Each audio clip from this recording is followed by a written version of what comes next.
Kabanata 5311.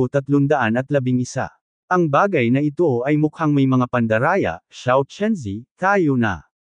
Ngumiti si Long Shisan at tumingin kay Jiang Chen. Napakalapit sa atin ng bagay na iyon, tingnan muna natin. Pagkatapos magsalita ni Jiang Chen, lahat ay sumugod patungo sa kumikinang na asteroid meteorite. Kasabay nito, hindi lang sila ang nagmamadaling pumasok. May mga malalakas na tao mula sa lahat ng direksyon. Hindi mabilang na mga tao ang nahilig sa makinang na asteroid. Pagkaraan ng ilang sandali, nagtipon ang mga pulutong ng mga tao, at may mga parang ulap ng mga eksperto. Mayroong halos 100 nebula level na ikawalong langit lamang, at kasing dami ng 7 nebula level na 9 na langit. Ang mga taong lumitaw ay pawang hindi tao, at ang ilan ay hindi matatawag na tao. Mayroon silang mga katawan ng tao at ulo ng hayop. Lahat sila ay napaka-ordinaryo. May mga dayuhang lahi pa na may 2 ulo at 3 ulo. Sila ay napakakakaiba, ngunit nakakatakot din. Napakalakas ng mga lalaking ito, at mukhang kakaiba sila. Inilabas ni Chen Lu ang kanyang dila sa likod ni Jiang Chen, ang kanyang mga mata ay sobrang solemn na. Siya ay itinuturing na mahusay na kaalaman, ngunit ang universo ay puno ng mga hindi alam at misteryo, at siya ay mababaw pa rin pagkatapos ng lahat. Huwag mong tingnan kung gaano kaliit ang bagay na iyon, wala pang 1 metro. Ang maliit na lalaki na iyon ay kasing payat ng unggoy. Ang taong iyon ay mula sa tribo ng duwende. Siya ay nakakatakot. Napakakaunting mga tao sa tribo ng duwende ang nangangahas na manggulo, kasama nila, nakangiting sabi ni Yuan Ling. Sige, huwag ka munang sumulong. Siguradong hindi sapat ang lakas natin. Panoorin na lang natin ang laban sa tabi-tabi. Mas mabuting maging low profile sa ngayon, sinabi ni Jiang Chen na sa kanilang lakas, kung sila ay nagmamadaling lumabas ngayon, sila ay kanya na kumpe na lamang. Tama si Xiao Chenzi, ang mantis stalks ang cicada, at ang oriole ay nasa likod, huwag tayong magmadali. Si Long Shisan ay naging matino din sa pagkakataong ito, higit sa lahat dahil ang mga taong iyon ay masyadong nakakatakot, at hinding-hindi niya magagawa. Talunin ang isa sa kanila. Daan-daang dolyar. Ngayon ay sobrang kinakabahan si Long Shisan. Ako ay naglilinang hanggang ngayon. Napakaraming mga henyo. Ang mga taong ito ay pawang mga halimaw na kakaiba sa 10,000. Walang sino man ang masasabing hindi magagapi. Sa pamamagitan lamang ng kaalaman kung paano husgahan ang sitwasyon, maaari pa ba tayong magpatuloy? Matapos makalapit si Jiang Chen sa asteroid, sa wakas ay nakita niya ang mukha ng malaking meteorite na wala pang 10 milya ang layo. Ang mga pagsabog ng puting liwanag ay kumislap, 30 milya ang laki, hugis parihaba, at napapalibutan ng mga gilid at sulok. Napakagandang bagay. Ito ay tiyak na isang bihirang metal. Ang mga mata ni Jiang Chen ay nagniningning. Ang kanyang Tianlong sword ay puno na ng mga puwang. Kung kaya niyang pinuhin ang asteroid na ito at ganap na maamoy ito, maaari niyang gawing muli ang Tianlong sword, pagkatapos ay ito tiyak na aabot sa antas ng Lingbaw. Ang gayong malaking piraso ng meteorite na maihahambing sa isang asteroid ay maaaring makaligtas sa black hole ng hindi napunit ng pagsabog, na sapat na upang mahulaan kung gaano kahirap at dominante ang bagay na ito. Tingnan mo, iyon ba ang maalamat na pulang dugong tungsten? Panipi. Tila nababalita na ang red blood tungsten ay isang napakalakas na mineral na metal na nabuo sa pamamagitan ng paghahati, muling pagsasaayos at pag-extrusion ng mga bituin. Ang tigas nito ay hindi mas mahusay kaysa sa mga ipinasa, mula pa noong unang panahon. Ang Lingbaw ay mas malala. Hindi katakataka na ang isang malaking piraso ng meteorite ay maaaring mabuhay. Kahit nasa itim na butas, hindi ito napunit sa mga piraso. Gagaga. Ito ay isang malaking kayamanan. Ito ay nagkakahalaga ng hindi bababa sa 10,000 ginto. Kami ay talagang pinagpala ngayon. Mag-ingat, hindi lang tayo ang interesado sa pulang dugo na tungsten gold na ito. Sa di kalayuan sa kawalan, daan-daang mga master ang nagtipon dito, lahat ay nakadilat ang mga mata. May mga tao na, sabik na subukan. Hanggat may kayamanan, hindi kailanman magkukulang ng mga kalaban, hindi pa banggitin na ang digmaang ito ay lubos na nakaalarma sa mga tao sa ilang mga kalawakan, at hindi lamang isang kompetisyon sa pagitan ng ilang mga star region. Daan-daang mga starship ang nagpaliwanag ng problema. Kahit na ang Star-Lord level powerhouses ay hindi lumitaw sa kawalan pagkatapos ng pagsabog ng black hole sa oras na ito, hindi ito nangangahulugan na sila ay aalis sa paligid. Sa kabaligtaran, ang kanilang banta ay mas malaki pa rin. Kahit na may nakakuha ng kayamanan, imposibleng makuha ito kung walang sinuman sa paligid na tutulong. Ang lupaing ito ng kawalan ay naging isang napakalaking larangan ng digmaan para sa mga pagsubok ng mga bayani. Ang malalakas ay dumagsa at ang mga Panginoon ay nakikipagkumpetensya para sa pangangibabaw. Nagsimula na ang tunay na digmaan. I want to order this thing. Ang mga mata ni Jiang Chen ay kumikislap. Ang red blood tungsten gold na ito ang paborito niyang bagay. Tanging sa pamamagitan lamang ng pag-recast ng Tianlong Sword at gawin itong isang tunay na espiritual na kayamanan ay maaari niyang gawing mas matatag ang kanyang lakas. Nabalitaan ko na ikaw ang tumalo kina Xi Tianhao at He Chen. Isang kakaibang boses ang lumitaw sa tenga ni na Jiang Chen, Long Shisan at iba pa. Sa hindi kalayuan, 7 makapangyarihang master ang dumaong sa paligid ni Jiang Chen. Ang pinuno ay mataba, matangkad at makapangyarihan, may mga sungay sa kanyang ulo, at ang kanyang mga tatsulok na mata ay partikular na mabangis, sa unang tingin, hindi siya mabuting tao. Bilang mga bagong dating ng Donglong Hall, kayo muna ang maglinis ng daan para sa amin at magbukas ng hinaharap. Shi Xiaowu said, tapik ang dibdib niya, na may mapagmataas at dominanteng tingin sa mukha. Gusto lang niyang turuan ang mga bagong dating na ito ng aralin at ipaalam sa kanila kung ano ang iyong katayuan. Bakit mo kami gustong maging kanya na kumpay para sa iyo? Kung may kakayahan ka, sunggaban mo ang sarili mo. Bakit ka nagpapanggap na isang malaking buntot na lobo? Ngumisi si Long Shisan. Hindi siya isang taong dapat pagtripan. Tuldok. Gusto pa rin ng grupong ito ng mga bastard na mamuno sila sa labanan sa pamamagitan ng buhay at kamatayan. Hoy, mainit ang ulo mo. Wala kang naiintindihan ng mga patakaran. Si Fifth Brother ang mainstay ng Donglong Hall natin, ang Nebula Level 9th Layer. How dare you guys dare to go against Fifth Brother? Natatakot ka ba? Tandang pananong. Hindi ko alam ang ugali ni Fifth Brother. Ngayon bilasan mo at pamunuan ang formation, patayin ang ilang nakakalat na kanya na kumpay, at hayaang makita ni Fifth Brother kung kwalipikado kang manatili sa Donglong Hall. Tama, talagang big deal ang tingin mo sa sarili mo. Kayong mga talunan gusto mo ring mag-okupa ng isang lugar sa Donglong Hall, at hindi mo kailangang umihi para alagaan ang sarili mo. May ganitong kakayahan ka ba? Mamuno ka at mabuhay, kung gayon maaari kang tunay na ituring bilang Donglong Hall. Mga taong mula sa Longtang. Ang nakababatang kapatid na lalaki sa likod ni Shi Xiaowo ay malamig na tumingin sa kanya at medyo naiinis kay Jiang Chen, Long Shisan at sa iba pa. Pagdating nila sa Donglongtang, kailangan nilang gawin ang mga ito. Ang mga bagong dating ay tumayo ng tuwid. Mga panuntunan, ito ay isang minsan sa buhay na pagkakataon. Sa Jiang Chen, Long Shisan at ang iba pa bilang Cannon Fodder, maaari silang maghintay at umani ng mga benepisyo. Ngunit hindi ko inaasahan na ang mga taong ito, tulad ng mga matigas ang ulo na asno, ay maglalakas loob na suwayan ang mga salita ni Shi Xiaowo. Ang lakas ni Shi Xiaowo ay nasa Nebula Level 9th level. Kung ikukumpara sa dalawa, hindi maihahambing sa kanya sina Jiang Chen at Long Shisan.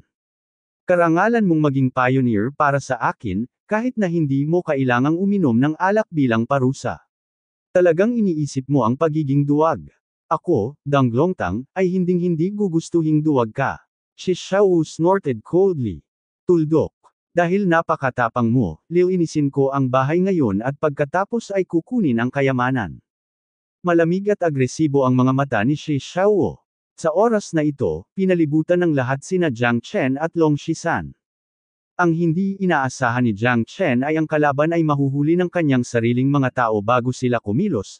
Ito ay talagang katawa-tawa, hindi ka ba natatakot na mapintasan ka ni Hallmaster Lee? Ngayon lahat tayo ay mga tipaklong sa iisang lubad. Dapat ay magkapareho tayo ng galit at makitungo sa labas ng mundo. Galit na saway ni Chen Lo. Tuldok.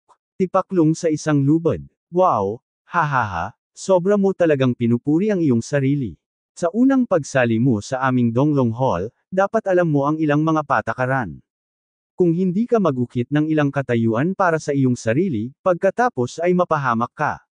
Ngayon isa lang ang pagpipilian mo, at iyon ay ang makapasok sa labanan sa lalong madaling panahon. Malungkot na sabi ni Shi Xiaowo, kung si Jiang Chen at ang iba pa ay hindi sumunod sa utos, kung gayon kailangan niyang ipakita sa kanila ang kahihiyan. Susunduin ko ang nanay mo at hahayaan akong mamatay. Karapat-dapat ka ba? Bahagyang pinaikit ni Long Shisan ang kanyang mga mata at na-tense. Itutulak sila ng lalaking ito hanggang mamatay, kaya hindi niya masisisi ang mga ito sa pakikipaglaban sa kamatayan. Anak ng asungot, kumpol kang langgam, papatayin kita. Galit din si Shi Xiaowo. Mukhang hindi siya sineseryoso ng mga lalaking ito, at wala silang iginagalang. Iyon ang prinsipyo ng pagbaril sa unang ibon. Hindi ko maintindihan, hinding-hindi ko konsintihin ni Dang Longtang ang mga taong mayabang na ito. Patayin! Malakas na sigaw ni Shi Xiaowo, at ang nakababatang kapatid na lalaki sa likod niya ay ganap na handa na patayin si Jiang Chen at ang iba pa, maliban kay Shi Xiaowo. Ang mga taong ito ay pawang mga Panginoon sa antas ng nebula ng ikawalong langit, na nagpapakita ng kanilang mabangis na hitsura at puno ng hangarin na pumatay. Sirahin muna sila, pulong ni Jiang Chen. Nakaharap sa 6 na nebula level na 8th level masters, hindi maiiwasan ang labanang ito. Ayaw niyang magdulot ng mga komplikasyon, ngunit si Shi Xiaowo ay masyadong laganap at agresibo. Nagkatinginan sina Jiang Chen at Long Shisan sa isa't isa at napagtanto na walang paraan upang maiwasan ito, kaya kailangan nilang sumuko at lumaban. Mga hanggal, pumunta kayo sa impyerno. Nanguna si Long Shisan sa pag-atake, nakipaglaban sa isa laban sa 3, winalis ang hindi magagapi na stick ng dragon sa kanyang kamay, nakipaglaban sa 3 tao nang may kabanggas na kahit si Shi Xiaowo ay nabigla. Ang lakas ng 13 ay halata sa lahat. Natalo niya noon sina He Chen at Xi Tianhao. Para harapin siya, natural na 3 tao ang kailangan para kumilos. Hindi nagpakita ng kahinaan sina Chen Luo at Yuan Ling. Nagsanib puwersa silang 3 at humarap sa isang pang-8 level na master sa antas ng nebula, na hamarang sa isang alon ng malalakas na puwersa para kina Jiang Chen at Long Shisan. Ang natitirang 2 tao ay dapat na dumiretso kay Jiang Chen. Maaari siyang maging magkapatid ni Long Shisan, kaya hindi dapat mahina ang kanyang lakas, at siya ay lubos na pinahahalagahan ni Master Liu at Li Yaoyao, kaya kailangan niyang magkaroon ng ilang mga trick. Gaya ng inaasahan, nabigla kaagad si Shi Xiaowo sa nakakatakot na galing sa pakikipaglaban na ipinakita nina Jiang Chen at Long Shisan. Talagang humanga sa kanya ang mga lalaking ito. Biglang natigilan ang kanyang mga amo. Nakipaglaban si Jiang Chen laban sa 2 mandirigma sa ikawalong antas ng nebula ng madali, mas madali pa kaysa kay Long Shisan. Siya ay sumuntok ng malakas, kumukulog at mga bagyo na parang bahaghari. Ang Dragon Transformed Body ay ganap na dinurog ang ordinaryong nebula level na ikawalong antas, hindi mapigilan at pumailang lang sa kalangitan. Bawat suntok ay parang isang marahas na bagyo. Hindi na makatagal ang dalawa. Wala pang 10 galaw, natalo sila ni Jiang Chen hanggang sa punto na ang kanilang mga ulo ay kasing laki ng labanan, at sila ay natalo ng hakbang-hakbang. Damn it! Bakit napaka-pervert ng lalaking ito? Medyo nabigla si Xiaowo. Hindi niya maisip kung paanong si Jiang Chen, isang maliit na kilalang nebula level na ika-7 antas na batang lalaki, ay maaaring sumambulat sa gayong nakakatakot na kapangyarihan. 2 nebula level 8th level masters ay ganap na hindi napigilan ang kanyang nakakasakit na trend. Nasa string ang arrow at kinailangang ipaputok. Si Shi Xiaowo ay orihinal na walang intensyon na kumilos. Hindi ba ang mga amo niyang ito ay madaling makitungo sa kanila? Ngunit ang mga bagay ay labag sa inaasahan. Nabigo ang mga taong ito na harangan ang opens iba ni Jiang Chen. Bawat galaw nila ay pinipigilan hanggang sa puntong hindi na nila maitaas ang kanilang mga ulo. Boy, 5th Master, nandito ako para salubungin ka. Shi Xiaowu made a strong attack at humarap kay Jiang Chen.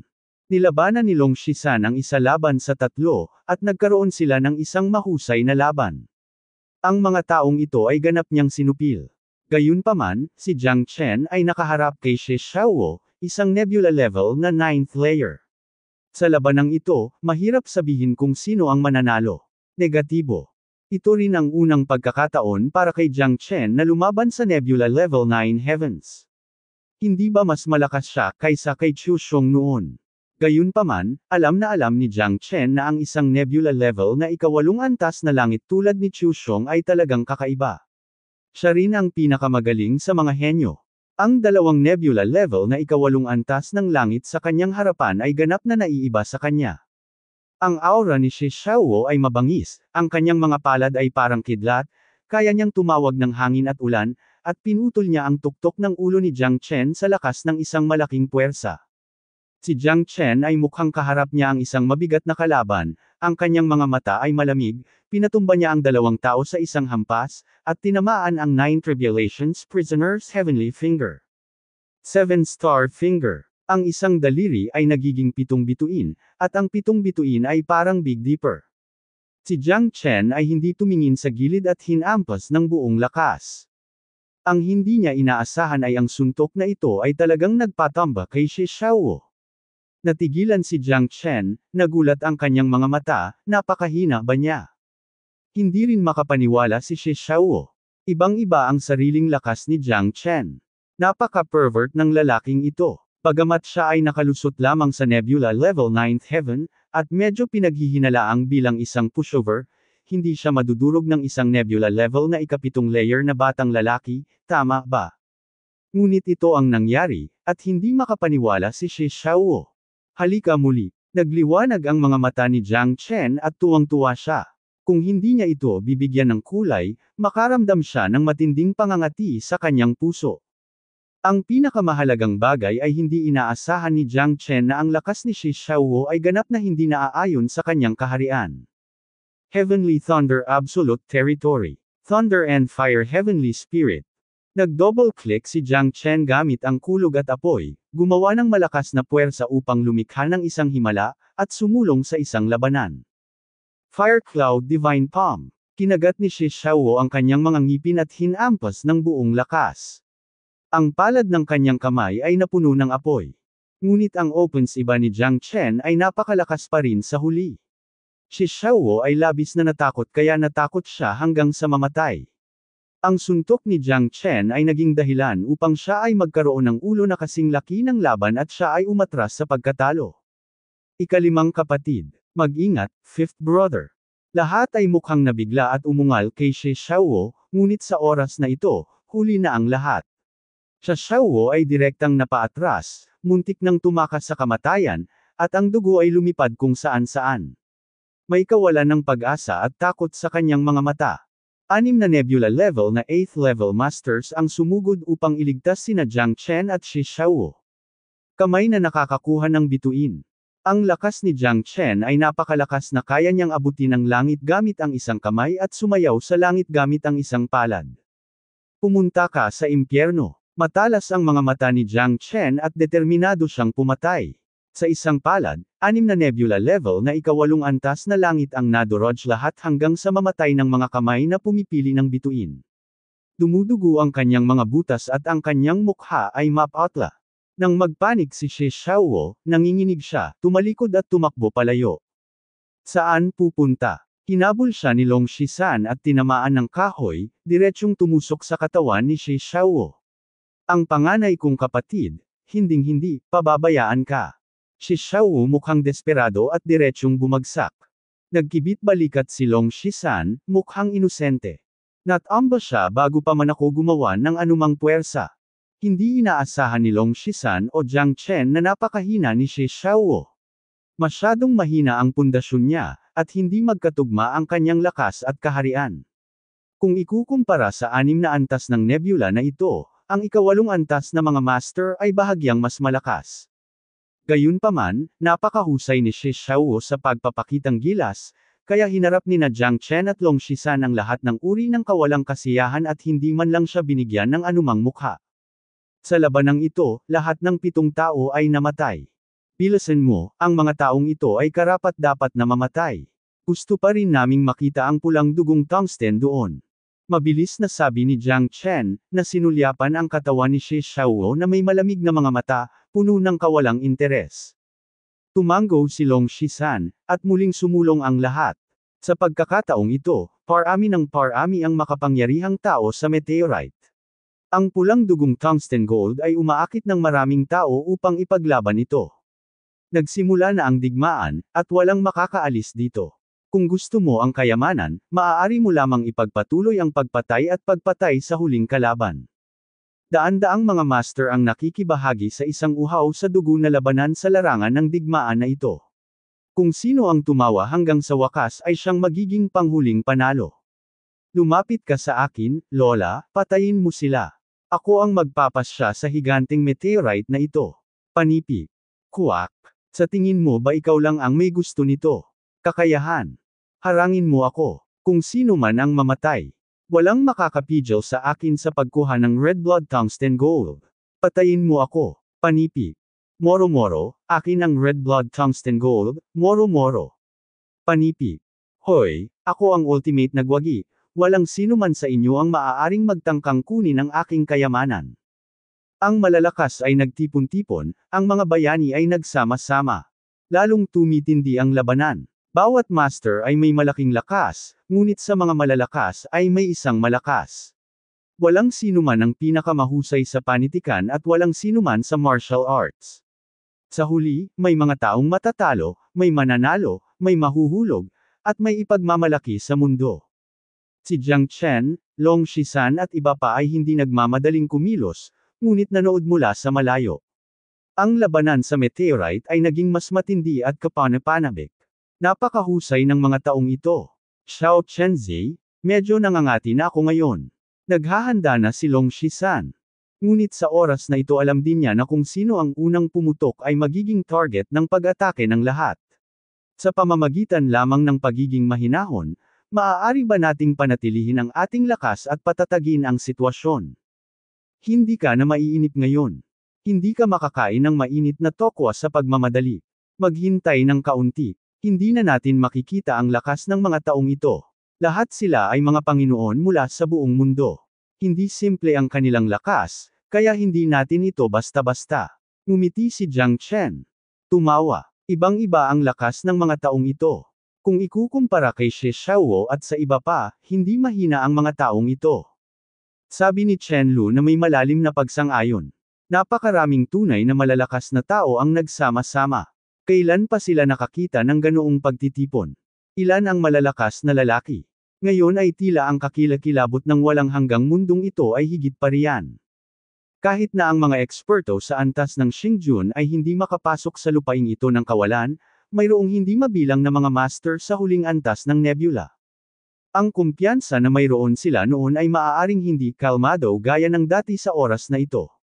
Pareho sina Yuan Ling at Mu Yibei, natatakot na sila ay maging kaladkarin kina Long Shisan at Jiang Chen. Tingnan mo, napakalupit ng makapal na toren na iyon. Sa kanyang palad na kasing laki ng dahon ng cattail, hinampos niya ito ng isang palad. Para itong sirang puso at sirang bato. Hindi siya mapigilan. Namangha si Long Shisan, at siya, maaari lamang interesado sa mga sobrang malakas na tao. Iyan ang tribo ng mga makukulay na sagradong baka. Mayroon silang mga ulo ng toro at matipunong katawan. Ang mga nasa hustong gulang na makukulay na sagradong baka ay maaaring umabot sa 10 talampakan ang taas.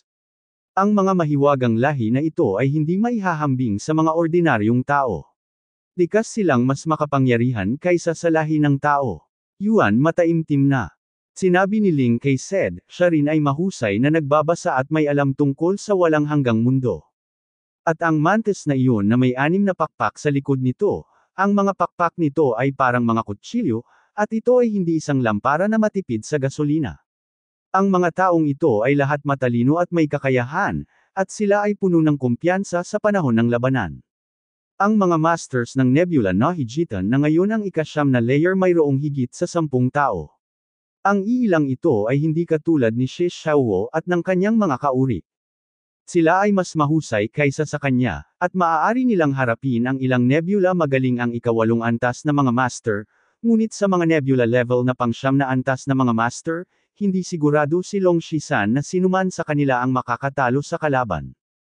Sa pagtataya sa sitwasyon at sa kanyang sarili, alam ni Long Shisan na malayo pa ang kanyang lalakbayin. Kung mahahanap niya ang kanyang kapalaran sa lupaing ito ng kawalan, hindi imposibleng pumailan lang siya sa langit. Ang kakayahang maakit ang napakaraming eksperto sa antas ng Star-Lord ay sapat na upang isipin kung gaano karaming mga kayamanan ang mayroon sa lupaing ito ng kawalan. Ang Star-Lord level powerhouse ay nagmula sa daan-daang milyong light years ang layo, hindi lang para maglaro. Napakahirap pakitunguhan ng mga taong ito. Kumunat ang noo ni Jiang Chen. Mapipili lang nilang maghintay sa kanilang pagkakataon. Sa paglipas ng panahon, ang mga master ay patuloy na nagtitipon at naglunsad ng napakalaking alon ng pinagmumulan ng enerhiya, na binaligtad ang 100 milya ng kawalan. Ang mabituing kalangitan at ang mundo ay naging nakasisilaw sa oras na ito. Pulang dugo tungsten ginto, alam ng maraming tao na ang bagay na ito ay isang kayamanan, at ito ay kapansin-pansin, maraming mga master sa oras na ito. Ang lahat ng lahi ay nakikipagkumpetensya para sa hegemonya, at ang malakas ay nakikipaglaban para sa supremacy. Ang mga buhay na bumagsak ng isa-isa ay nagpapaliwanag sa lahat kung gaano kalupit at kakilakilabot ang labanang ito. Ang nakakakuha ng kayamanan ay palaging ang huling tumatawa. Para sa maraming tao, ang ganitong eksena ay matagal ng manhid. Gusto lang nilang mabuhay hanggang sa huli. Hindi maiiwasan na napakaraming master ang naging kanyan. Gayunpaman, sa mga walang katapusang kalawakan at kaharian, maaari lamang silang maging mas makapangyarihan. Sa pamamagitan lamang ng pagiging matatag maaari mong makuha ang paggalang ng iba. Ang Tore na iyon, isang miksing lalaki mula sa angkan ng mga duwende, isang 6 na pakpak na mantis, at isang babaeng may dalang 7 espada sa kanyang likod ay dapat ang pinaka-nakakatakot. Pinagmasdan ni Jiang Chen ang eksenang ito, nagagawa pa rin niyang palaguin ang aking sariling kaalaman. At ang akumulasyon ng karanasan ay bihirang pagkakataon din. Ang mga taong ito ay lubos na makapangyarihan, ngunit malamang na hindi sila ang pinakamakapangyarihan. Medyo hindi kumbinsido ang sinabi ni Long Shisan. Ang pinaka-optimistiko niya ay ang dalawang grupo na may ulo ng tao at katawan ng ahas. Mukhang nag-improve ng kaunti ang iyong paningin. Sinabi ni Jiang Chen nang may paghanga na kitang-kita ng lahat ang paglaki ni Long Shisan. Palagi niyang hinahanap ang mga kahinaan ng mga master na ito, at nakita na rin niya kung alin ang mas makapangyarihan at maaaring huling tumawa. Kung gayon, hindi ako nagbibiro. Kailangan kong humanap ng pagkakataon sa pagkakataong ito upang masira ang antas ng Star-Lord. Siguradong magkakaroon ako ng lugar sa hinaharap na walang hanggang mundo. May kumpiyansa na sabi ng matandang Diyos na si Long Shisan. Tuldok. Pagkaraan ng isang araw at isang gabi, ang mga master ay patuloy na bumagsak. Daan-daang tao ang naging 12-dosenang. 9 sa bawat 10 tao ang namatay. Ang natitirang mga tao ay pawang mga tunay na nangungunang eksperto. Malamig silang tumingin at maingat na pinagmamasdan ang mga paggalaw sa kanilang paligid. Maging lubhang maingat. Hindi ba't oras na nating kumilos ngayon? Ngumiti si Muyibay. Hindi pa oras, ang gulugad ng mga taong ito ay hindi pa natupok, at hindi kami sigurado kung may mga tao sa paligid na may parehong ideya ng pag-ani ng mga benepisyo tulad ng ginagawa namin. Hanggat ang red-blooded tungsten gold hindi pa kung aalisin mo ito, pagkatapos ay maghintay ka. Mataimtim na sinabi ni Jiang Chen, na may masamang tingin sa kanyang mukha. Ang mga pagkakataon ay laging nakalaan para sa mga handa. Sa ibabaw ng meteorite, parami ng paraming tao ang namatay, at ang maliwanag na liwanag at anino na lumitaw ay nagniningning sa daan-daang milya. Sa malawak na lupain ng kawalan, walang sino man ang makaiwas sa isang mabagyong paglalakbay sa digmaan. Sa ngayon, walang Star-Lord level powerhouse ang makakapasok sa lupain ng kawalan. Bagamat ang black hole ay ganap ng naging kawalan dahil sa pagbagsak at pagsabog, sa loob ng maikling panahon, kahit man lang sa loob ng 100 taon, ang lupaing ito ng kawalan ay mapuno ng walang katapusang pakiramdam ng pang-aapi, na ginagawang hindi makapasok ang mga eksperto sa antas ng Star-Lord. Sa sandaling pumasok ang isang Star-Lord level powerhouse, ang hindi matatag na mga salik pagkatapos ng black hole collapse ay magdudulot ng pangalawang pagsabog, at kahit na ang Star-Lord level powerhouse ay hindi na makakaligtas.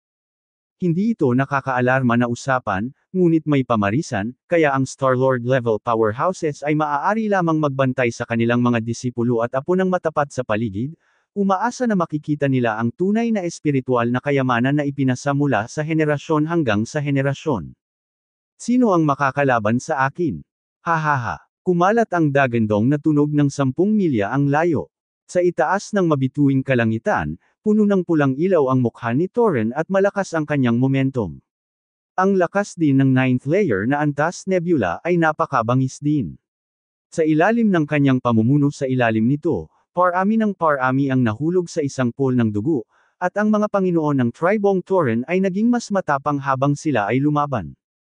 Ang nangungunang 10 Panginoon ng Tribong Torren ay sinundan ng malapitan si Godfly, ang kanilang malalaking mata, tulad ng mga kampanang tanso, ay kahanga-hanga. Kung gusto mong agawin ang kayamanan, kailangan mo munang lampasan ang aking antas, Godfly, malapit na ang katapusan ng iyong Tribong Minotaur. Lumipad. Sa langit ang 6 na pakpak na mantis, ang mga pakpak nito ay parang kutsilyo, at tumingin sa Godfly, na may malamig na mata. Isang grupo ng mga langgam ang gustong makipag-away sa akin, ngunit hindi ka karapat-dapat dito. Ngumuso si Godfly at umabant sa halip na umatras. Sa oras na ito, direktang nabangga niya ang 6 na pakpak na mantis. Dalawang Nebula Level 9th Level Masters, nagbanggaan sa isa't isa sa isang iglap, ang ganoong uri ng nakakatakot na origin chi na pagsabog, na nagpapahingal sa mga tao. Ang Godfly ay may hawak na malaking palakol sa kanyang kamay at nagwawali sa buong mundo gamit ang lakas ng kulog, kasing lakas ng pagbasag ng kawayan, ang 6 na pakpak na mantis ay hindi rin fuel-efficient lamp. Ang 6 na pakpak na talam ay lumusot sa kawalan at tumingin sa higanteng palakol ng Godfly. Kumalas sila ng malakas at nanginginig na naging dahilan upang manginig ang buong katawan. Sa isang palakol, ang mga ulap ay tumaas. Ang kapangyarihan ni Godfly ay napakahusay, at ang mababang kapangyarihan ni Paishan ay nangingibabaw sa mundo. Ang 6 na pakpak ng 6 na pakpak na mantis ay nagkaisa at nagtipon sa harap, ngunit sila ay direktang napaatras ng Godfly. Ang lakas ng alon ay dumurog sa katawan ng 6 na pakpak na mantis na naging pula ng dugo at itinapon ito sa sobrang kahihiyan, estado. Gayunpaman, lahat sila ay Nebula level na 9th level na mga mandirigma, at ang 6 na pakpak na mantis ay napakalakas din. Pinamunuan niya ang ganting pag-atake ng hindi umaatres, Nebula. Chiche. Ang dalawang Torren ay direktang napunit sa hangin at naging mga piraso ng duguan na laman, na nakakagulat. Nagalit ang Godfly at muling pinutol ang langit. Tignan mo silang dalawa kung sino ang huling tumawa. Puno ng excitement si Long Shisan sa gilid. Nakakatakot ang dalawang lalaking ito, na nagparamdam sa kanya ng tuluyan. Kung siya ay baka kanina pa malubhang nasugatan siya at nasa likod ng dalawang antas. Ang master na ito sa tuktok ng antas ng Nebula ay hindi madaling harapin. Ang isang lakas ay nagdudulot ng 10 karunungan, at ang Torren ay dapat ang huling tumawa. Nakangiting sabi ni Jiang Chen, sa palagay ko ay hindi. Masyadong nakakatakot ang pakpak ng 6 na pakpak na mantis. Maging ang higanteng palakol ng Torren ay puno ng mga puwang. Nagpahayag din si Chenlo ng kanyang sariling opinyon, ngunit nang mag-away ang 2 taong ito, ang tinatawag na sila, ay hindi nang ahas na makaligtaan ang kahit isang kaunting kilig. Ang gayong pantay na tagmang paghaharap ay talagang kasiya siya, at bihirang makakuha ng mga aral at karanasan mula rito. Ngumiti si Jiang Chen at walang sinabi. Sa oras na ito, ang dalawang magkapatid na Godfly ay napatay, at ang kanyang galit ay sumabog. Ang isang palakol ay yumanig sa 3 bundok. Ginamit ni Godfly ang lahat ng kanyang lakas, ngunit sa isang simpleng palakol, hinaranggan niya ang lahat ng mga landas ng 6 na pakpak na mantis, tulad ng isang bolt mula sa asol. Sigaw ng 6 na pakpak na mantis, at muling naglunsad ng opens iba. Nagsanib ang 6 na balahibo at gumamit ng depensa sa halip na pag-atake, sinusubukang makayanan ang pag-atake ng Godfly. Gayunpaman, minamaliit niya ang lakas ng pakikipaglaban ng Godfly. Ang palakol na ito ang nagtulak sa 9 Heavens Source Chi, dinurog ito at dinurog. Gaya ng sinabi ni Jiang Chen, sa harap ng ganap na kapangyarihan, anumang magarbong panlilinlang ay nakatadhana na walang pagkakataon. Word. Boom. Ang higanteng palakol ay pumailang lang sa langit, hindi magagapit. Ang 6 na pakpak na ipinagmamalaki ng 6 na pakpak na mantis ay nabasag sa isang iglap. Napunit ng malaking palakol ang kanyang katawan sa 2 bahagi. Hindi mabilang na mga tao ang napabuntong hininga, napakamangha ang lakas ng pakikipaglaban ng Godfly na walang makakalaban sa palakol na ito. Napakalakas, napakaperwisyo ng lalaking ito. Pambihira talaga ang malalakas na lalaki ng angkan ng Torren.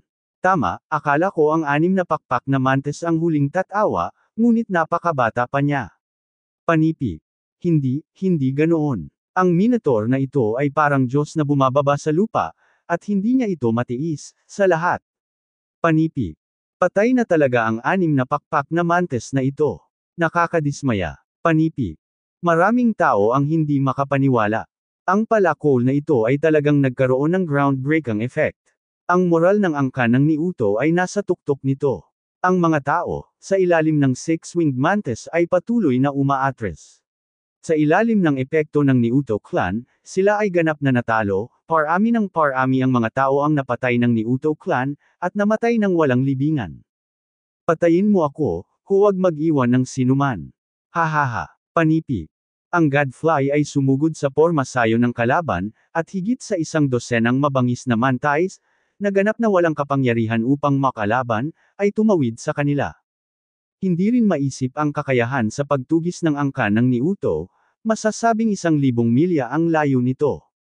Maraming tao ang nagbulalas, masyadong malupit ba ang Godfly na ito? Walang handang lumaban sa ganyang kalaban. Ang kapangyarihan ng Godfly ay umabot na sa hindi maisip na antas, at ang kanyang 10 talampakan ang haba na katawan ay nahulog mula sa langit upang selyuhan ang tagumpay. It's too fierce. I don't think I can beat this Torren. Long Shisan's pupils tightened. Jiang Chen didn't see the outcome of this battle. Naisip din niya na ang 6 na pakpak na mantis ay makakalaban ng Godfly. As para sa kurbatang, ngayon ay tila walang paraan upang lumaban, at ang mundo ay nabuksan sa isang palakol, at walang sinuman ang makakapigil dito. Ang labanan na ito ay malayo sa kasing simple ng aming naisip. Mataimtim na sinabi ni Jiang Chen, maingat na nakatingin sa lahat ng nasa meteorite na planeta. Sa sunod-sunod na pag-atake, kakaunti ang mga tao sa larangan ng digmaan, at higit sa 90 sa kanila ang namatay o nasugatan. Ang mga master na nakipaglaban sa madugong labanan ay sumisigaw na patayin ang isa't isa. Ang angkan ng duwende sa gilid, at ang isa pang babae na may dalang espada sa kanyang likod, ay sumulong din ng walang pag-aalinlangan, patuloy na pinapatay ang kanilang mga kalaban, at ang sitwasyon ay naging mas tensyonado at nakakalito. Ngayon ay 3 na lang silang grupo ang natitira sa audience. Pulong ni Chen Lu, ang duwende mula sa angkan ng mga duwende, ang angkan ng Torren, at ang babaeng may espada na nag-iisang nakikipaglaban. Ang angkan ng mga duwende ay maaaring mukhang maikli, ngunit ang nakakatakot na kapangyarihan na lumabas mula sa kanilang maliliit na katawan ay higit pa sa kung ano ang kayang pantayan ng mga ordinaryong tao. Mayroong matinding kaibahan sa pagitan ng Torren at ng mga duwende. Ang agwat sa pagitan ng dalawa ay higit sa 10 beses na mas malaki, na isang malaking pagkakaiba. Magsisimula na ang tunay na labanan sa buhay at kamatayan. Kinakabahang pinunasan ni Long Shisan ang kanyang mga kamay, mahigpit ang kanyang mga mata, hindi nangangahas na makaligtaan ang anumang detalye. Ang mga taong ito ay napakamaingat, at hindi sila nag-iisa. Ang mga master sa likod nila ay magkakaiba, at tiyak na hindi lang tayo ang nanunood ng labanan. Sabi ni Jiang Chen sa mahinang boses. Xiao Chenzie, kung mayroon kang anumang mga ideya, mangyaring sabihin sa akin ng mabilis. Bahagyang ipinikit ni Long Shisan ang kanyang mga mata, at alam niyang may binabalak si Xiao Chenzie. Kumuha tayo sa lalong madaling panahon, harapin ang Torren at ang iba pa mamaya, at pagkatapos ay magpakita ng kahinaan sa kalaban at ipakita na tayo ay malubhang nasugatan at umatras. Tiyak na kikilos ang mga tao sa dilim. Kung patuloy tayong maghihintay, walang sino man ang malalaman natin kung ano ang kahihinatnan. Sabi ni Jiang Chen. Oo, kung lahat sila ay nagtatago ng patago, depende kung sino ang mas matiisin, pero walang kasiguraduhan na sino man ang magiging Oriol. Pagdating ng panahon, mahihirapan tayong kumita dito. Pero kung aakitin natin ang mga taong ito ng isa-isa, tiyak na hindi sila makakaupo. Unti-unting lumiwanag ang mga mata ni Long Shisan. Ang bawat isa sa mga taong ito ay mas matalino kaysa sa mga unggoy. Kung maghihintay tayo hanggang sa wakas, malamang na tayo ay mawawala ng kabuluhan, kaya kailangan nating gumawa ng isang bagay. Bahagyang ngumiti si Jiang Chen, tama. We will take a strong strike when they are in the middle of the battle. Sa sandaling magsimula ang final battle, tiyak na hindi na maupo ang ilang tao. Walang gustong maiwan. Tumango si Yuan Ling may malalim na pangunawa. Tuldok. Ang mga mata ng lahat ay muling bumagsak sa larangan ng digmaan sa itaas ng meteorite. Ang mga dwarf ng angkan ng mga duwende ay may hawak na malapad na dahon na higanteng mga espada na mas mahaba kaysa sa kanilang mga katawan at ibinato ang mga ito sa napakabangis at dominanteng momentum. Bata, ooperahan muna kita ngayon. Sigaw ng Gadfly, sumisid malapit sa lupa, at bumangga sa duwende. Tumawid ang dambuhalang espada at tumawa ng malakas sa mga sungay ng Minotaur. Sa isang kalabog, dalawa.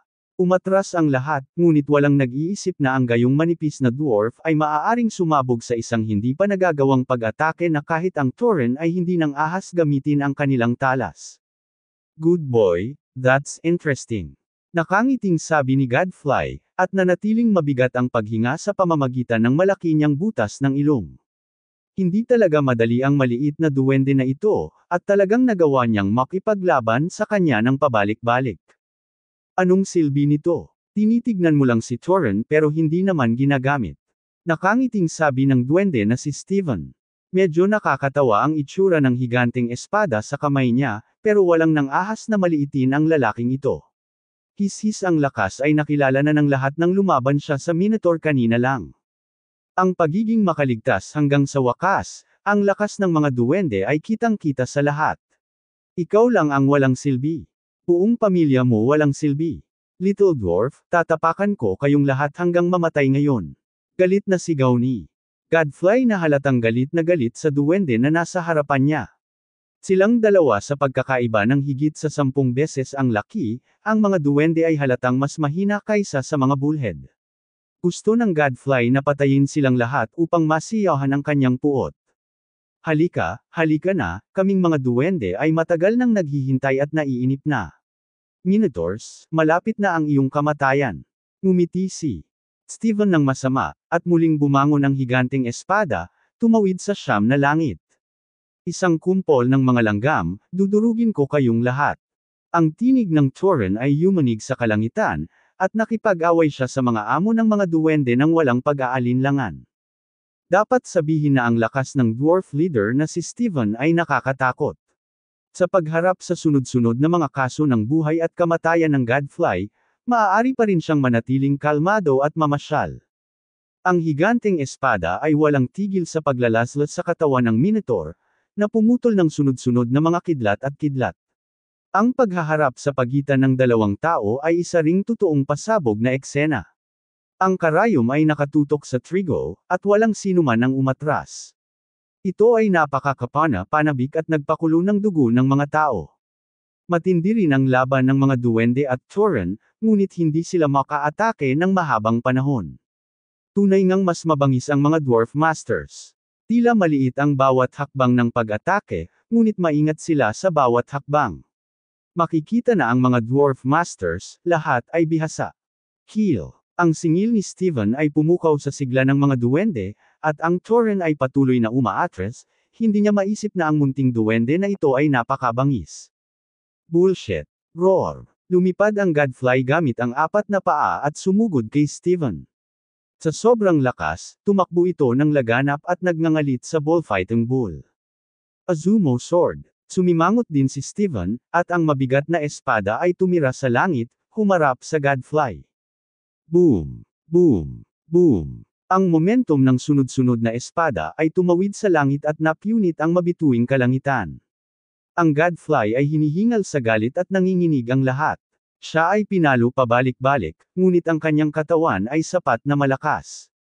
Kahit na, hindi siya natalo. Para kay Gadfly, siya ay nasa isang nakababahala na sitwasyon lamang, ngunit ang kanyang buhay ay hindi nanganganib. Sa oras na ito, kailangan niyang lumaban ng husto. Ang meteorite na ito ay tunay na pulang dugong tungsten na ginto, na mahirap hanapin. Sa sandaling makuha niya ang pulang dugong tungsten na ito, ginto, siya ay gagantimpalaan ka ng Niuto clan, at ang iyong cultivation resources ay tiyak na tataas. Dapat siyang manalo sa laban na ito.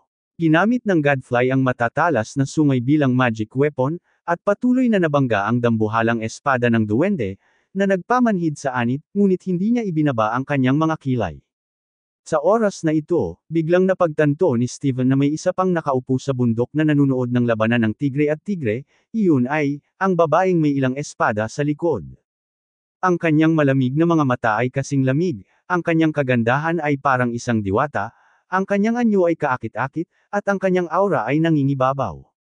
How about we let someone get rid of that bitch? Napatingin si Steven kay Godfly na natahimik saglit at tumango. I have to say that Steven's idea is right. Kung pareho silang natalo, then that bitch will become the final reaper. Imbes na magpatayan ang mga tao nila dito, mas mabuting patayin muna ang asong ta. Mahigit 20 Nebula-level Masters mula sa ikawalong langit ang sumugod sa harap, tinutukan ang babaeng may espada sa likod, na puno ng pagpatay na layunin. Isang grupo ng mga lalaki na hindi alam ang taas ng langit. Umiling si Jiang Chen. Kahit na ang mga Nebula-level na ikawalong layer ay maaaring hindi kayang talunin ang malamig na gaya ng nagyelo na babaeng iyon. Napakalakas ng babaeng iyon, at naramdaman niya sa kanya na hindi siya mas mahina kaysa sa isang Tauren o kahit isang dwarf na pinuno. Masyadong naging tense ang eksena sa mga oras na ito dahil walang gustong patayin. Masyadong matindi ang tukso nitong Red Blood Tungsten. Ang babaeng may espada sa likod ay bumunot nito ng walang pag-aalinlangan, tulad ng paghiwa ng mga melon at gulay, at sumugod sa pormasayon ng kalaban, na patuloy na pinapatay ang mga amo ng kalaban. Napakabilis ng kanyang takbo, para siyang nasa lupang walang tao. Pinigyan ka ng babaeng ito ng Xiao Chenzi, pero ayoko. Nakaramdam ng lamig si Long Shisan sa buong katawan. Napakabilis ng kutsilyo ng babae kaya hindi niya makita ang after image. This guy is really a pervert among perverts. Sa kabilang banda, si Godfly at Steven ang nanguna sa singil, at ang matinding labanan ng dalawang tao ay pumasok din sa isang matinding labanan. Falling Star Sword. Galit na sigaw ni Steven. Gusto niyang tapusin ang laban na ito sa lalong madaling panahon, ngunit sa takot na may magbago, tiyak na marami pa ring tao ang pinupuntirya ang pulang dugong tungsten. Sa pamamagitan lamang ng pakikipaglaban ng mabilis makakatakas ka. Sa pagkakataong ito, sa wakas ay hindi na nakayanan ni Godfly. Napakabangis ng dambuhalang espada ni Steven na parang bulalakaw at tumama sa langit sa loob ng 9 na araw. Natigilan ang hininga ng lahat. Ang bangis nitong si Steven ay nabigla sa lahat. Ang daming dala ng mga tao, presyon. Ang higanteng espada ay tumama sa mga sungay, at ang isa sa mga sungay ng Godfly ay naputol. Ang kanyang katawan ay nanginginig ng husto, at ang kanyang ekspresyon ay partikular na mahirap. Roar! Gustong atakihin muli ni Godfly si Steven, ngunit pinahahalagahan niya ang sarili niyang lakas sa pakikipaglaban. Ang dambuhalang espada ni Steven ay tumama sa langit, at ang isa pang sungay ay pinutol din, na naging kalbo. Ang dambuhalang espada ni Steven ay nabahiran din ng dugo, maraming puwang, at humihinga siya ng mabigat. Ngunit sa labanang ito, tiyak na siya ang nangibabaw, at ang laban ay naging dahilan upang tuluyang makatakas si Godfly. Alam na alam ni Godfly na kapag hindi siya tumakas ay baka dito siya mapunta. Gayunpaman, labis na saya ang nilalaro ni Steven at puno ng pananabik ang kanyang mukha, bagaman may galos din ang kanyang katawan ay wala siyang balak tumigil. Dapat tanggalin ang ugat para maputol ang damo. Sa antas ng kanilang paglilinang, dapat nilang maunawaan ang katotohanan ito. Kung bibigyan ng pagkakataon ang Tauren, sa sandaling maubusan siya at sabihin ang nangyari sa lupaing ito ng kawalan, maaaring mahirap protektahan ang sarili. Dumating din ang Tauren kasama ang Star-Lord level powerhouse, at dapat na iwasan ni Steven ang panganib sa duyan. Mayroon lamang isang pagkakataon. Kung maaari mong makuha ang kayamanan, dapat mong alisin ang mga taong ito sa lalong madaling panahon. Ang mga patay ay ang hindi makapagsalita.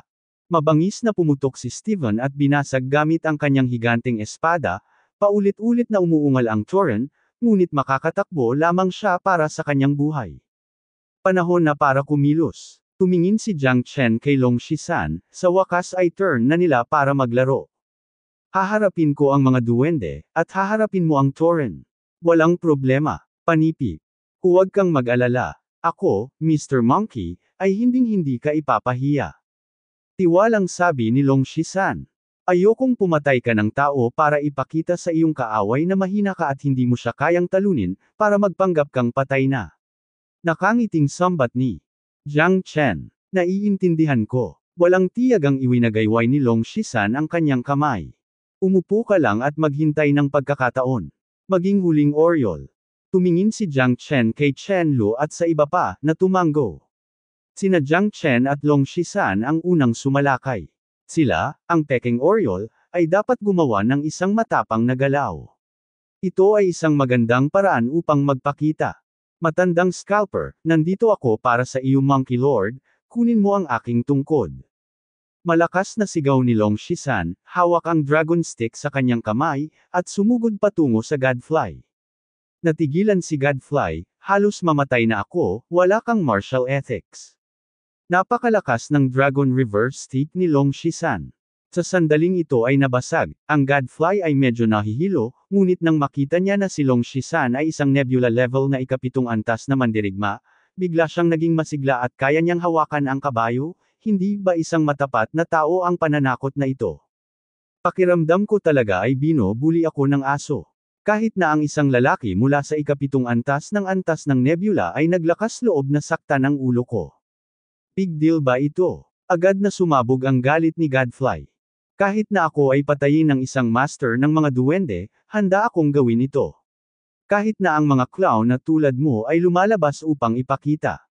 Ito ay ganap na hindi matatagalan. Sino ka, na naglakas loob na hamanin ako? Ang ulo ng Godfly ay patuloy na humihingal, ang kanyang mukha ay madilim, at ang kanyang dugo ay kumukulo sa kanyang buong katawan. Sa huling laban, kailangan kitang hawakan sa aking likod kahit mamatay ako. Nagulat din si Long Shisan, halatang balak siyang labanan ng Toren hanggang kamatayan. Ang patpat na kanyang hinampas ay pumukaw sa galit ng Minotaur. Naghahanap ng kamatayan. Malakas na suntok si Godfly, paulit-ulit na pumihit, at malapit na siya kay Long Shisan. Tumunog ang reverse dragon stick ni Long Shisan dahil sa impact. Ito ang unang pagkakataon na nakalaban niya ang ganoong kalakas na kalaban. Nanlumos si Long Shisan. Hindi na kailangang magpakita ng kahinaan sa kalaban. Talagang hindi niya ito kayang talunin. Gayunpaman, walang intensyon si Long Shisan na ipaglaban ang kanyang buhay, kung hindi, baka hindi siya matalo sa nasugatang Toren, na pangisi si Steven sa gilid ng kanyang bibig. Tila may mga hindi na napigilan ng kanilang pag-aalala. Bago pa sila makapagdesisyon ni Toren kung sino ang mananalo, may mga gustong maunang makapasok. Hindi ba ito matitiis? Napagtanto din nina Toren at Steven sa mga oras na ito na may isang taong lihim na nag-espiya, at malamang na hindi lang isa o dalawa. Go to hell! Galit na sigaw ni Steven. Ang malaking malawak na dahon na higanteng espada ay lumipad sa hangin, sinusubukang laslasin si Long Shisan, ngunit si Jiang Chen ay nakakarga na, at ang Tianlong Sword na puno ng puwang ay sumanib sa kanya. Sa labanang ito, ang Tianlong Sword ay sumabog sa huling pagkakataon, ng liwanag. Pagkatapos ng labanang ito, kung ang Red Blood Tungsten Gold ay matagumpay na makukuha, ang Tianlong Sword ay maaaring mabago at maging isang tunay na espiritual na kayamanan, sa ganitong paraan, muling babangon ang lakas ni Jiang Chen. Sword 38. Sword 39. Hinarap ng borderless sword si Steven. Ang isa ay mataba at ang isa ay payat. Ang salpukan ng dalawang espada ay napunit ang isang nakakatakot na fire dragon. Ang lakas ni Jiang Chen, ito rin ang ginawa ni Steven, kumikinang ang mga mata, ang dalawang lalaking ito ay talagang hindi natatakot sa kamatayan. Dalawang nebula level na ikapitong antas na langit ang talagang gustong agawin ang pagkain sa bibig ng tigre at makakuha ng bahagi ng pie. Hindi ba ito biro, kapatid? Matalas ang mga mata ni Steven at desidido siyang pumatay ng walang pag-aalinlangan. Ang higanteng espada ay bumagsak ng napakalakas. Bagamat siya ay maliit, siya ay may kakayahang umabot sa langit at lupa. Ang kapangyarihang pumatay ng higanteng espada ay walang kapantay. Panay ang pag-atres ni Jiang Chen, at ang kanyang pagganap ay napakalayo. Pinigyan din ni Steven si Jiang Chen ng maraming mukha. Ang higanteng espada na kanyang inihampas ay mas mabangis kaysa dati. Ang batang ito mula sa ikapitong antas ng nebula ay talagang kaya para pigilan ang sarili na sirain ang lahat, hindi talaga madali ang pag-atake. Sina Long Shisan at Jiang Chen ay parehong gumanap ng husto. Hindi madali para sa dalawang lalaki mula sa ikapitong antas ng nebula na pahintulutan si Steven na harapin ang Torrent ng direkta. Bagamat ang Tianlong Sword ni Jiang Chen ay napakabago, ang higanteng espada ni Steven ay nanalo ng 3 puntos, at nagpakita si Jiang Chen ng mga palatandaan ng pagkatalo. Napakahalaga ng mungkahing ito sa puso ni Jiang Chen. Kung hindi siya magsusumikap, paano niya magagawang hindi makapagpigil at kumilos ang mga taong aktwal na nanunood ng palabas? Bagamat maraming ibong Oriole, kapag may nagtakda ng pamarisan, lalabas sila sa tuloy-tuloy na batis. Walang gustong magpahuli. Isa itong psikolohikal na labanan. Kung mas walang kumikilos, mas maraming tao ang nag-iisip na i-drag ito hanggang sa huli, at pagkatapos ay magkakaroon ng isa pang suntukan. Ngunit ngayon ay inilunsad ni na Jiang Chen at Long Shisan ang unang alon ng mga ambas, at mas marami ang susunod. Boom! Boom! Boom! Ang 3 espada ni Steven ang nagpasya sa mundo, at pabalik-balik ang matinding labanan kay Jiang Chen. Sa ganitong paraan lang ito magiging totoo. Fifth. Isusuka na sana ni Jiang Chen ang isang subo ng dugo at tumakbo palayo, ngunit si Long Shisan ang nanguna. Pagkatapos samuka ng dugo, nahulog siya sa gilid at nagsimulang magkunwaring patay. Damn it! Damn monkey, you really act like one. Mura ni Jiang Chen sa kanyang puso. Kaagad pagkatapos, napaatras din si Jiang Chen sa huling pag-atake ni Steven, na nagpabagsak ng serye ng mga malalaking bato at nahulog hindi kalayuan sa Long Shisan. Naningkit ang mga mata ng dalawang tao at ngumiti sa isa't isa. Sa oras na ito, tulad ng inaasahan ni Jiang Chen, pagkatapos nilang dalawa ay umatras, lumitaw ang dalawa pang master, na tina-target si Steven at ang Minotaur Gadfly. Hindi ko akalain na napakaraming tao ang hindi natatakot sa kamatayan. Dinilaan ni Steven ang higanteng espada sa kamay, at lalong naging pambabae ang mga mata niya. Naisip na niya ito, at ang taong naroon, ang pag-espiya sa dilim ay wala ng kontrol, at sa huli ay papatayin niya siya, hindi ko kinaya ang paghihirap sa aking puso. Umakyat ka at patayin siya.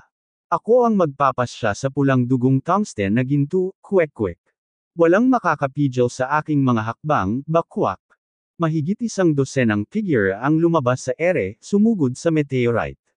Sa mga taong ito, 3 nebula level na 9th level masters at 9 na nebula level na 8th level masters ay hindi na nagdalawang isip at sumugod sa pagbuo ng kaaway, na naglalayong wasakin ang Minotaur at Steven.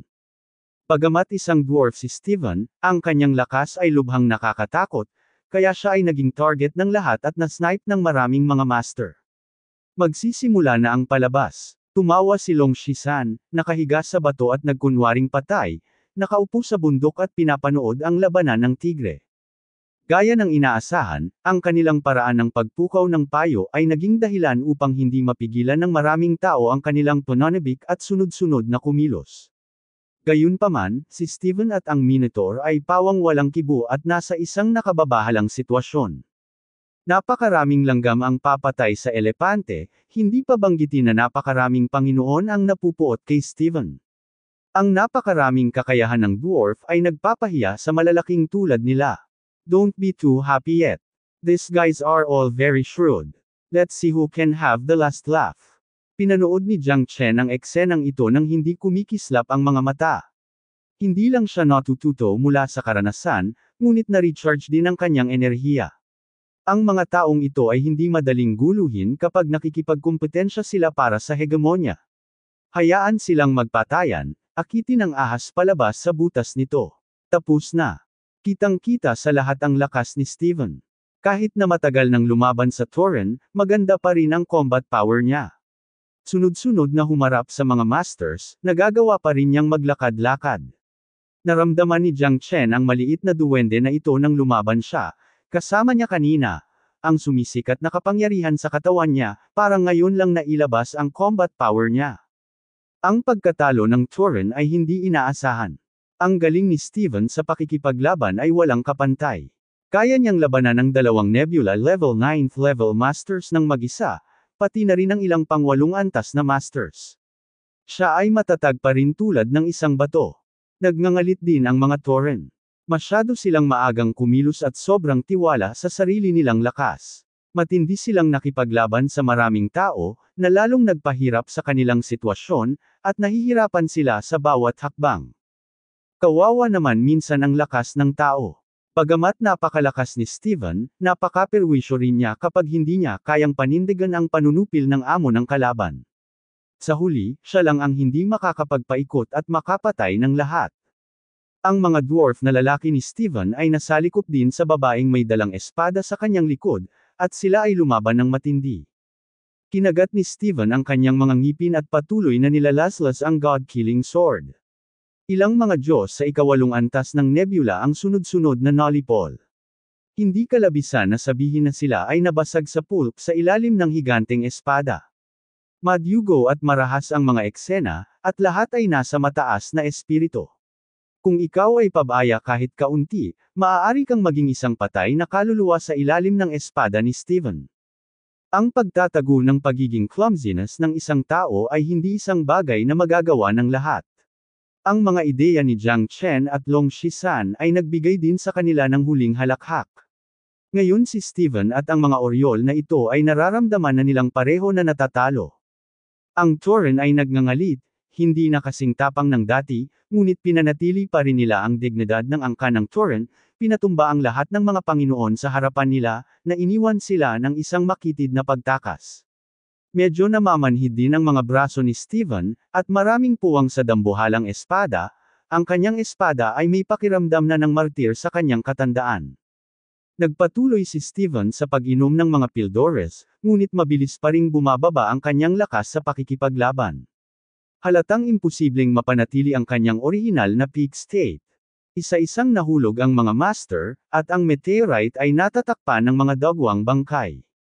Sa oras na ito, ang tanging bagay na nagparamdam kay Jiang Chen na hindi mahuhulaan ay ang babaeng may espada. Siya ay nasa pinakamahirap na sitwasyon at patuloy na umaatres, ngunit wala siyang nakikitang kahirapan. Mukhang naghihintay ng pagkakataon ng babaeng ito. Pulong ni Jiang Chen, bahagyang nakataas ang mga sulok ng kanyang bibig, nagpapakita ng kahinaan sa kalaban. Hindi lang siya ang makakagawa nito. Ipinakita ito ng babaeng ito nang lumaban siya, higit sa 20 katao mula sa Dwarf Tribe at Tauren Tribe. Ang kanyang pagiging pasibo ay nagparalisa sa lahat, at walang nagmamalasakit sa kanyang pakikipaglaban dito. Sinubukan ni Steven at ng Minotaur ang kanilang makakaya at natalo ang halos lahat, ngunit pareho silang pagod. Gusto rin ng grupo ng mga langgam na makipagkumpetensya sa maliwanag na buwan, hahaha. Napatingin si Steven sa huling larangan ng digmaan. Matindi na ang laban ng mga duwende at Tauren at malapit ng matalo. Nagkatinginan sina Godfly at Steven, sobrang inggit pa rin ang dalawa, pagtingin sa bangkay sa kanilang paanan ay lalong lumakas ang amoy ng dugo. Tauren, gusto mo bang umalis dito, o ako na lang ang gagawa? Alam na alam din ni Steven ang kasalukuyang sitwasyon. Kung talagang masira niya ang deadlock kay Godfly, baka kailangan niyang saktan ng 1,000 beses ang kalaban at mawala ng 800 sa sarili. Sa puntong ito, kung si Godfly kung malay mo sa sarili mo, maaaring nakapagdesisyon ka na. Kung gusto mo talagang lumaban hanggang sa huling sandali, tiyak na mamamatay ang Tauren. Tinatakot mo ba ako? Sa tingin mo ba ako, si Godfly, ang uri ng taong gaaman sa buhay at takot sa kamatayan? Si Godfly ay tit for tat. Hindi niya malalaman kung sino ang magiging final winner hanggang sa huling sandali. This time, it's finally my turn. Hahaha. Dahan-daang naglakad si Long Shisan at nakangiting sabi. Parehong natigilan sina Godfly at Steven. Hindi ba half-dead na ang lalaking ito? Nebula level 7th heaven lang, kamatayan ang hanap mo. Hindi kita pinatay ngayon lang. Parang gusto mo pang hamanin ang kahinaan mo. Ngumuso si Godfly. Terra, Mr. Unggoy, susuntukan kita ngayon. Mabagsik ang mga mata ni Long Shisan, ito na ang hinihintay kong sandali, ang dragon-defying stick ay tumawid sa buong mundo, tinabyunan ang bundok, at sa isang suntok, biglang nagbago ang ekspresyon ng Godfly. Hindi ba ngayon lang napakatapang ng lalaking ito? Paano ba naman kasi biglang dumb-oble ang combat power? Hindi, ang taong ito ay nagpapanggap na patay noon, ngunit ngayon ay nahayag ang kanyang tunay na lakas. Bang, sa isang malakas na suntok, natama ng Godfly si Long Shisan, ngunit dirdiretsong natamba at gamulong sa lupa. Agad namang bamukol ang tuktok ng kanyang ulo. Hindi ka ba matigas ang ulo? Halika ka ulit. Napakalakas ni Long Shisan na iba na talaga sa dati, naramdaman ni Steven sa gilid na namamanhid ang anit niya. Damn it! Hinawakan ni Godfly ang kanyang ulo. Sa pagkakataong ito ay galit na galit siya. Nabigla siya sa mabangis na lakas ng pakikipaglaban ni Long Shisan. Nagngagat ang ngipin ni Godfly at parang ayaw sumuko, ngunit alam niya pa rin na hindi siya kalaban ni Long Shisan, at ang ulo nito ay walang silbi. Hindi natatakot si Steven, ngunit ang diablo sa mundo na ito na hindi natatakot sa kamatayan ay naghintay hanggang sa sandaling ito para kumilos. Naramdaman ni Godfly ang lamig na nagmumula sa anti-dragon stick ni Long Shisan. Napakalakas talaga ng batang ito. Tatandaan kita. Magkikita tayong muli mamaya. Sumirit ang Torren at mabilis na tumakbo palayo, na iniwan ang mga berdeng burol ng walang anumang pag-aalala tungkol sa panggatong. Bagamat mabuti ang sanggol, mas mahalaga ang sarili mong buhay. Tumingin si Long Shisan kay Steven, at unti-unting nanlamig ang mga mata ni Steven. Ang pervert talaga nitong lalaking ito. Matigas ka ba? Sa tingin ko kaya ko pa siyang hamanin. Walang pakialam na tinitigan ni Steven si Long Shisan. Ngayong umabot na tayo sa puntong ito, imposibleng umatras si Steven. Posible bang kailanganin kitang gawa ng damit pangkasal pagkatapos ng pagsusumikap sa buong buhay ko? Sword 41. Pinunot ni Jiang Chen ang kanyang espada ng buong lakas. Ang kapangyarihan ng Sword 41 ay lubos na nalitaw kay Steven. Chi binalot ng Infinite Sword Intent ang tuktok ng ulo ni Steven. Nasa dulo na siya ng kanyang lakas. This time, nanginginig siya sa galit. Pinunit ng espada ang kanyang katawan, nag-iwan ng maraming galos. Talagang nabugbog ang kanyang ulo. Talunin mo siya, Han-on. Ang higanteng espada ni Steven ay pinutol ni Jiang Chen, napahiya na siya, kung tutuusin, hindi na siya kasing tapang ng dati. Ang 7 talampakang higanteng espada ay naroon pa rin ngayon, ngunit ang Dwarf King ay wala kahit saan. Kahit na napaka-konserbatibo ni Steven, pinilit pa rin siyang umatras ng hakbang-hakbang ni Jiang Chen, ang kanyang mga mata ay puno ng kawalan ng pag-asa. Matagal na akong nagsusumikap, at ngayon ay naguguluhan na ako sa inyong dalawa. Hindi ko kayang tanggapin. Munting duwende, kailangan mong matuto mula sa matandang baka at panatilihin ang mga luntiang burol. Huwag kang mag-alala na maubusan ka ng panggatong. Kung gusto mong makipaglaban hanggang kamatayan sa ating mga kapatid, pagkatapos ay mamamatay ka. Sabi ni Long Shisan kasama ang isang ngiti, at sumuko ng walang laban. Tuldok. Bilang isang sundalong tao, hindi siya natatakot sa maliit na duwende na ito. Talagang baliw siya sa simula, ngunit ngayong nagsanib puwersa na sila ni Xiao Chenzi, lahat ng halimaw at halimaw ay magiging crush mo. Sobra mo akong binubuli. Galit na galit si Steven kaya nagtakip siya ng ngipin sa galit, pero mas malala na ang sitwasyon kaysa sa iba. Pinilit siyang umatras ni Jiang Chen. Hindi niya inaasahan na magkukunwari ang dalawang lalaking ito, na sinasadya. Damn it, ngayon ay nagre-rebel ka laban sa isang hukbo. Ang mga salitang ito ay medyo arbitrary, munting duwende, pinatay mo ang mga taong ito, at wala kaming ginawa. Hindi mo ba sila masyadong binubuli? Nagkibit balikat si Long Shisan at sinabi, ang ganitong uri ng pagsasamantala sa iba, damn good. Natahimik si Steven saglit, hindi nakapagsalita. Ang nanalo ay ang hari at ang natalo ay ang tulisan. Ito ang batas ng kaligtasan. Itinutok ni Jiang Chen ang kanyang espada kay Steven at mahinahong sinabi. Wala pa ring planong umalis si Steven. Sobra-sobra na ang binayad niya, at itinuring na niya ang pulang dugong tungsten na ito bilang kanya. Kung aalis man siya ngayon, mawawalan ng saysay ang lahat ng kanyang mga pagsisikap noon. I'll fight with you. Desperado na kumilos si Steven, hawak ang higanteng espada sa kamay at direktang itinuro ang mabituing kalangitan. Star-cutting sword. Pinunit ni Steven ang mabituing kalangitan ng buong lakas, nilaslas ang kalangitan gamit ang isang espada, at tinatakan ng tuktok ng ulo ni Jiang Chen. Boundless sword, walang katapusan ng pag-unlad. Si Jiang Chen ay sumunod sa kanya na parang anino, papalapit kay Steven. Sa peak battle, maaaring hindi siya matakot kay Steven, lalo pa ang kasalukuyang pagod na Steven, Arts. Si Jiang Chen ay nagpapaputok sa lahat ng mga silindro. Kung hindi siya gumawa ng matapang na hakbang ngayon, paano siya maghihintay? Walang gaanong pagkakataon. Kung may nagmamadaling lumabas para manggulo sa kanila mamaya, hindi magiging madali ang pagkuha nitong Red Blood Tungsten Gold. Ang Heavenly Dragon Sword Dragon ay malabo at kumakaway patungo sa langit. Inihagi si Steven sa likuran niya ng napakalaking Dragon Shadow, dahilan upang muling sumikip ang kanyang kalagayan, nagsuka siya ng dugo, at ang higanteng espada sa kanyang kamay ay halos malaglag sa kanyang kamay, at siya ay napaatras. Damyugay, let's wait and see. Patuloy din ang pag-atres ni Steven sa mga oras na ito. Nawalan ng saysay ang lahat ng pagsisikap niya kanina. Lumabas si Cheng Yaojin sa kalagitnaan, itong dalawang bastos na kumain ng hilaw na kanin. Hindi ko alam kung saan nanggaling, ngunit ito ay naging napakawalang awa. Sa pag-atres ng Tauren at Dwarf, ang babaeng may espada sa likod ay walang balak na palayain sila. Hawak ang kutsilyo sa magkabilang kamay, winalis niya ang langit na parang mamamatay tao, naghiwa ng mga melon at gulay, at nagsimulang humabol ng desperadong. May sumigaw, nahulog sa balon ng dugo sa sobrang kawalan ng pag-asa, ngunit hindi nila maisip kung gaano kalakas ang paraan ng babaeng iyon. Walang sino man ang makakaiwas sa kanyang espada, na gumuhit ng linya sa kalangitan. Ang hanay ng mga espada ay kumikinang, sa mabituing langit. Hanggang sa ang huling tao ay nahulog sa meteorite, ang dugo ay damaloy na sa isang ilog. Inangat ng babae ang kanyang ulo at tumingin kay Jiang Chen.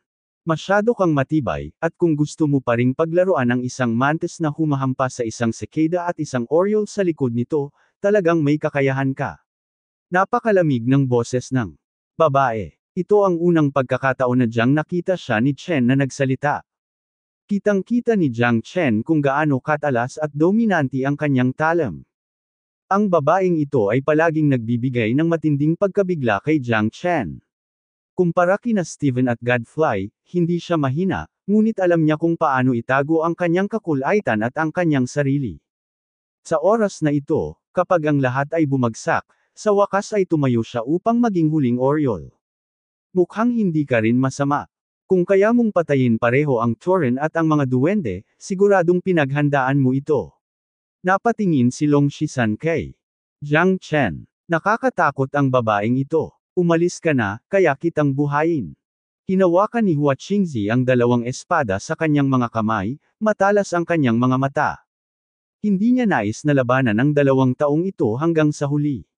Bagamat may tiwala siya na kaya niya ang kapangyarihan, kung may muling kikilos, hindi magiging madali ang kalalabasan gaya ng inaakala niya.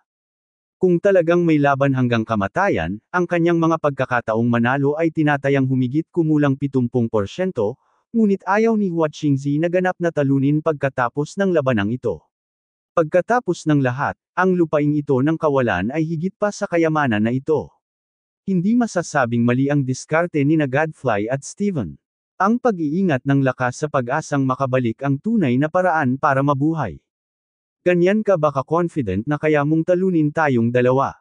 Hahaha. Halatang hindi natakot si Long Shisan. Ngayong dumating na ang usapin, siguradong lalaban siya hanggang kamatayan. Wala nang silbi ang sasabihin pa, at hindi ka naaalis. Para sa pulang dugong tungsten gold na ito, dapat ay naubos mo na lahat ng bitag mo. Ngayon tayo na lang ang natitira. Sino ang huling tatawa, sino ang pinakamagaling tumawa, bahala na, you in one fell swoop. Diretsyong sabi ni Jiang Chen sa punto. Hindi ko alam kung mabubuhay ako o mamamatay. Kumunat ang noo ni Hua Qingzi. Tila kailangan niya talagang patayin ang mga ito ng buhay para maresolba ang away. Noon lang niya nakuha ang Red Blood Tungsten Gold. Hindi ko pa alam kung sino iyon. Hehe, umisi si Long Shisan, walang awa, at nanguna. Siya at si Jiang Chen ay halos ganap na nanalo, at palagi nilang iniingatan ang kanilang pisikal na lakas. Sa labanang ito babae ay tiyak ang mamatay. Maingay. Si Hua Qingzi ay naningil ng kutsilyo at nakipag-away kay Long Shisan. Ang mga kalabog na tunog ay lubhang malupit. Sa sandaling nag-away ang dalawang tao, sunod-sunod na apoy ang bumaril sa kalangitan. Mahigpit na sumunod si Jiang Chen sa likuran, nakipag-ugnayan kay Long Shisan, dalawa laban sa isa. Ang dalawa sa kanila ay may lubos na kumpiyansa. Kahit na ang babaeng ito ay napakalakas at malalim na nakatago, hindi sila maaaring umatras. Ang Heavenly Dragon Sword at ang Dragon Defying Staff ay patuloy na naglalabas ng dalawang makapangyarihang sinag ng liwanag, na nagpasindak sa lupa at sa lupa. Nagulat si Hua Qingzi. Hindi pa niya nakatagpo ang gayong baluktot na Panginoon.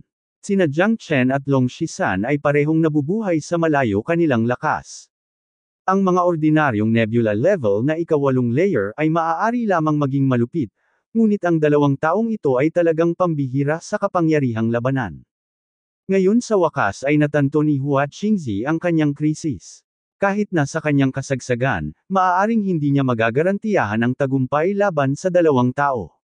Sa sandaling ito, ang magkabilang panig ay galit na galit, parehong determinadong manalo ng Red Blood Tungsten Gold. Hahaha, mukhang hindi magaling ang babaeng eskrimador na ito. Uhaw na ang aking Dragon Defying Stick. Tumawa si Long Shisan na may malakas na aura. Huminga ng malalim si Hua Qingzi, at ang bibig ni Long Shisan ay kasing lakas nito, ang Dragon Reverse Stick, kaya kailangan niyang gawin ang lahat. Kung sino ang mananalo o matalo, kung sino ang nabubuhay at kung sino ang namamatay, ang lahat ay nakasalalay dito, Jiang Chengzi, Tianya Mengyu Sword. Napakahusay ng swordsman ni Hua Qingzi. Sa isa laban sa dalawa, si Jiang Chen at Long Shisan ay hindi naglakas loob na maliitin sila. Parehong ginamit nila ang lahat ng kanilang pamamaraan. Laban sa isang malakas na lalaki, tiyak na mananalo sila. Kailangang lumabas lahat. Isang malakas na liwanag ng espada ang bumuo ng ulan ng mga kutsilyo at tumalsik pababa, na hamarang sa pag-atres ni Long Shisan at Jiang Chen. Subukan lang nila ito. Ang banal na batas ng pakikipaglaban, ang batas ng langit at ng lupa. Malakas na lumapit si Long Shisan, na naglalabas ng matinding takot sa buong katawan. Gamit ang katawan ng isang banal na unggoy, pinutol niya ang liwanag ng espada at sinuntok, sa labanan. Bagamat napakabagal ng kanyang lakad, ngunit sa huli ay nagngangalit siya at nagtiyaga. Maraming anino ng patpat ang sunod-sunod. Ang espada ni Hua Qingzi ay tumama sa nilong stick. Ang mga mata ni Hua Qingzi ay napuno ng lamig. Siya ay naging mas matapang habang siya ay lumalaban.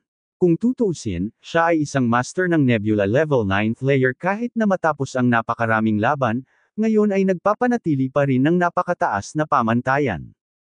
Hinawakan ng mahigpit ni Jiang Chen ang Tianlong Sword at ganap na nakasalikop kay Hua Qingzi, na ginawa ang kanyang espada na tila napakalimitado at hindi ganap na maipakita ang kanyang tunay na walang katulad na kakayahan sa espada.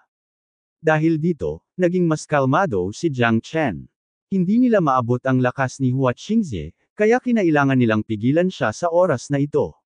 Napakahalaga din ang isip, kung hindi magiging proud si Jiang Chen hanggang sa huli. Siyempre, ang Hua Qingzi na ito ang kanilang huling linya ng depensa. Sa pamamagitan lamang ng ganap na pagpatay kay Hua Qingzi maaari nilang makuha ang Red Blood Tungsten Gold. Nang walang karagdagang ado, wala silang kahit katiting na kapital para makapagpahinga. Darating din ako, sigaw ni Chen Luo, at ang tatlong babaeng general ay sumunod na malapit sa likuran. Ang mga kilay ni Hua Qingzi ay kasing lamig ng mga punyal. Para sa kanya, ang sitwasyong ito ay naging napakaseryoso. Kung may nangyaring mali, ang barko ay maaaring tumaob sa gutter.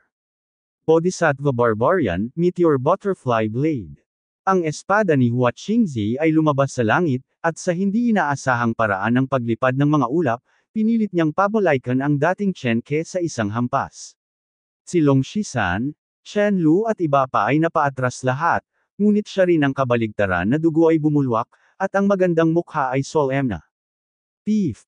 Pinunasan ni Hua Qingzi ang dugo sa gilid ng kanyang bibig, at hamina ang liwanag ng espada, direktang nakaturo sa gitna ng mga kilay ni Jiang Chen.